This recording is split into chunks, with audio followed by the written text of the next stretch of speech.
नमस्कार माझ्या मित्रांनो. आज मी तुम्हाला एका अद्वितीय आणि प्राचीन पुस्तकाची गोष्ट सांगणार आहे. या पुस्तकाचं नाव आहे भगवद्गीता. हे केवळ एक पुस्तक नाही, हे ज्ञानाचा सागर आहे. जीवनातील प्रत्येक समस्येचं उत्तर आहे.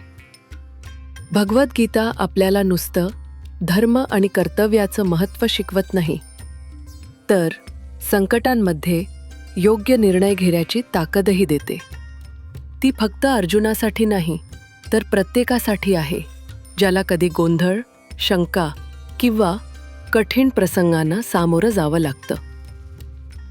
ही गोष्ट आहे एका शूर योद्ध्याची, अर्जुनाची, ज्याच्या मनात युद्धाच्या क्षणी शंका निर्माण झाली, आणि त्याच्या मार्गदर्शक श्रीकृष्णाची, ज्यांनी त्याला सत्याचा मार्ग दाखवला. चला या अद्भुत प्रवासाला सुरुवात करूया. प्रथम आपण युद्धभूमीचे दृश्य पाहू.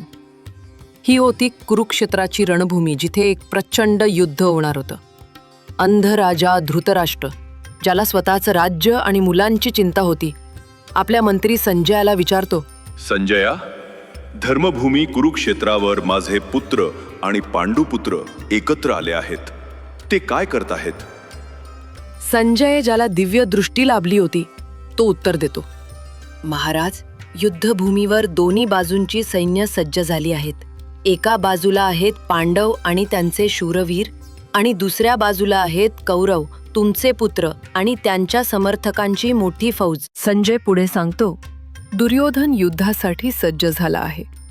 त्याने आपल्या गुरु द्रोणाचार्याकडे जाऊन सांगितलं, गुरुजी, पहा, पांडवांची सेना किती व्यवस्थित रचली आहे. त्यांचं नेतृत्व करतोय तुमचाच शिष्य धृष्टद्युम्न. त्यांनी आपलं सैन्य इतक्या शिस्तबद्ध पद्धतीने उभं केलं आहे की ते सहजासहजी हार मानणार नाहीत. दुर्योधनही डगमगत नाही. तो आपली ताकद मोजतो. याच्या सैन्यात भीष्म पितामह, द्रोणाचार्य, कृपाचार्य, कर्ण आणि इतर बलवान योद्धे होते. त्याला विश्वास होता की त्याचा विजय निश्चित आहे. संजय म्हणतो, महाराज, रणभूमीवर युद्धाचं वातावरण होतं. ढोल वाजत होतं, ताशे गडगडत होतं, मोठ्या उंच स्वरात शंखनाद केला जात होता. दोन्ही बाजूच्या योद्ध्यांनी आपली शस्त्र सज्ज केली होती. एक मोठा युद्धाचा रणसंग्राम सुरू होणार होता. त्यावेळी अर्जुन आपल्या रथावर उभा राहून रणभूमीकडे नजर टाकतो. संपूर्ण वातावरण गंभीर होतं. ढोल तशांचा आवाज, शंखनाद आणि सैनिकांच्या घोषणा रणांगणाला घेरून होत्या. अर्जुनाने आपल्या सारथी श्रीकृष्णाला शांत स्वरात विचारलं, कृष्णा, माझा रथ थोडा पुढे घेऊन जा. मला पाहू दे की माझ्या विरोधात कोण उभा आहे. श्रीकृष्णाने त्याचा रथ सावकाश पुढे हलवला. रथाच्या चाकांमुळे धुळीचा हलकासा वलय उडाला आणि अर्जुनाचं लक्ष समोर उभ्या शत्रूंच्या रांगांमध्ये स्थिरावलं. तिथं त्याने पाहिलं त्याचेच कुटुंबीय गुरु द्रोणाचार्य, ज्यांनी त्याला धनुर्विद्येचा पाठ दिला होता, भीष्म पितामह, ज्यांच्यावर त्याने लहानपणीचा आदरभाव ठेवला होता, मित्र, आप्तेष्ट आणि इतर नातेवाईक. त्याच्या मनात विचारांची वादळं सुरू झाली. हे काय? तो स्वतःशीच म्हणाला, हे तर माझ्या घरातील आहेत, माझ्या रक्ताचे. त्यांच्यावर कसा काय शस्त्र उगारू? जर विजयासाठी माझ्या प्रियजनांचा बळी द्यावा लागला तर असा विजय मला नकोय. तो हळूहळू खिन्न झाला. त्याच्या डोळ्यांसमोर त्याचं बालपण उभं राहिलं. भीष्म पितामहांच्या मांडीवर बसलेला तो, द्रोणाचार्यांकडून शिकलेली शिस्त आणि या सर्वांचा स्नेह. तो श्रीकृष्णाकडे पाहून म्हणाला, कृष्ण, या युद्धात मला काहीच योग्य वाटत नाही. चूक आणि बरोबर यामध्ये मी हरवलोय. मला वाटते ही लढाई व्यर्थ आहे. अर्जुनाचं मन अशांत झालं होतं.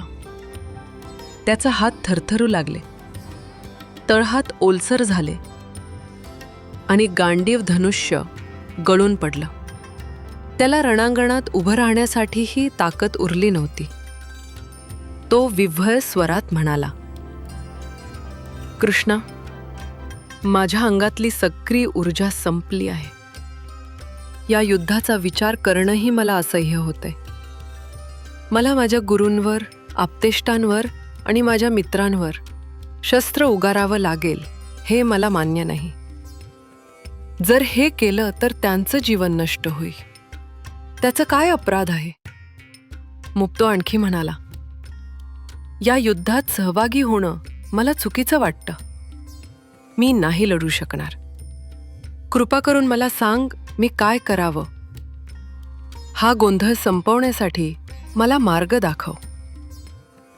श्रीकृष्ण शांतपणे त्याचा ऐकत होते. त्यांचे डोळे स्थिर आणि करुणेने भरलेले होते. त्यांनी अर्जुनाला थोडीही घाई न करता बोलू दिला. मोहनदस यांना माहीत होतं की अर्जुनाला सध्या मार्गदर्शनाची गरज आहे. शेवटी कृष्णानं हळुवार स्वरात उत्तर दिला. अर्जुना, तुझ्या प्रत्येक प्रश्नाचं उत्तर आहे.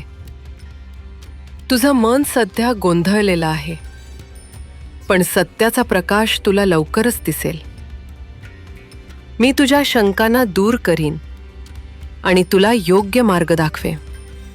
रणांगणात गडबड सुरू असली तरी या संवादात एक गूढ शांती होती.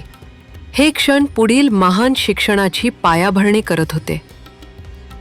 ती शिक्षण ज्यामध्ये अर्जुनाला आणि आपल्यालाही जीवनाचा खरा अर्थ समजेल. माझ्या मित्रांनो, याच ठिकाणी गीतेचा पहिला अध्याय समाप्त होतो. अर्जुनाच्या प्रश्नांमुळे आपण या महाकाव्याच्या सुरुवातीला आहोत. पुढील अध्यायात श्रीकृष्ण अर्जुनाला महत्त्वपूर्ण ज्ञान देतील. पुढे काय होईल? अर्जुन कसा मार्ग निवडेल? श्रीकृष्ण त्याला कसा समजावतील? हे सगळं आपण पुढील भागात जाणून घेऊ. त्यामुळे जिज्ञासू राहा आणि पुढचं ऐकायला तयार राहा. शेवटी एक गोष्ट लक्षात ठेवा, ज्यावेळी तुम्हाला आयुष्यात गोंधळ वाटतो तेव्हा नेहमी एका योग्य मार्गदर्शकाकडे जा. तो तुम्हाला योग्य दिशा दाखवेल, जसं कृष्णाने अर्जुनाला दाखवलं.